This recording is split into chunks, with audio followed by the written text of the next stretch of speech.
درود به همه دوستداران کانال قاب سریال. امروز میخوام در مورد قسمت دهم سریال زیبا و پرهیاهوی وحشی صحبت کنم. در وحشی به کارگردانی هومن سیدی قسمت دهم جاییه که داستان از بازی قدرت عبور میکنه و وارد مرحله بقای اوریان میشه. بعد از کشتن همدست در قسمت نهم، داوود دیگه فقط تحت فشار نیست، اون وارد فاز فروپاشی کامل هویت شده. در این قسمت همه به داوود شک دارن، خسرو، اطرافیان و حتی کسانی که زمانی رفیق بودن. اون مدام توضیح میده، قسم میخوره، توجیه میکنه، اما مشکل اینجاست وقتی یک بار با فریب بازی کردی دیگه حقیقت هم شبیه فریب به نظر میرسه. از نظر فلسفی داوود وارد مرحله‌ای شده که میشه اسمشو گذاشت بی‌اعتباری وجودی، یعنی حتی اگر راست بگه کسی باور نمیکنه. بازی جواد عزتی در این قسمت دقیقاً روی همین فشار می ایسته.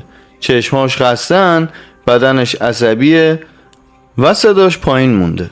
اون آدمی رو بازی میکنه که دیگه حتی نمیدونه باید از خودش دفاع کنه یا تسلیم بشه. در مقابل خسرو با بازی خود هومن سیدی سرتر و حسابگرتر از همیشه است. اون دیگه دنبال حقیقت نیست، دنبال اطمینان از حذف خطره. این تفاوت مهمه. وقتی قدرت به جای فهمیدن فقط بخواد حذف کنه، دیگه رابطه باقی نمیمونه، فقط معادله تهدید میمونه. نکته مهم قسمت دهم اینه که داوود و اطرافیانش دوباره به دزدی‌های خرد و کارهای سطح پایین برمیگردن. این عقبگرد فقط اقتصادی نیست، نماد سقوط اجتماعیه.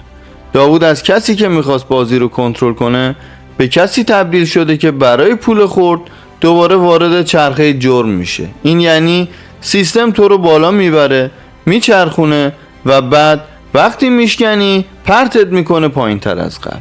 درگیری داوود با رها یکی از مهمترین لایه‌های اجتماعی این قسمته. داوود همزمان وابسته است، تحقیر میشه، ادعای مالکیت میکنه و هنوز میگه دوستش دارم. اینجا سریال به یک بحران مهم اشاره میکنه. وقتی مردانگی در جامعه‌ای بر پایه پول و قدرت تعریف میشه، از دست دادن پول یعنی فروپاشی هویت. داوود نه فقط از بیرون بلکه از درون هم ترک برداشته. در این قسمت هم امضای هومن سیدی واضحه. قابهای تنگ، نورهای سرد، دیالوگهای همپوشان و قطع ناگهانی صحنه ها. اون عمدن اجازه نمیده هیچ صحنه قهرمانانه بشه. حتی دعواها هم شبیه افتخار نیستن، شبیه خستگی هن. قسمت دهم وحشی یک پیام روشن داره. وقتی جامعه‌ای بر پایه ترس و معامله شکل بگیره، اعتماد اولین قربانیه، بعد از اون دوستی، بعد از اون عشق و در نهایت خود انسان. داوود حالا نه فقط تحت تعقیبه، نه فقط مظنون، اون انسانیه که دیگه خودش رو هم نمیشناسه. وحشی در این نقطه میگه در جهانی که ارزش انسان با کاراییش سنجیده میشه، وقتی کارایی تموم بشه هویتت هم میسوزه.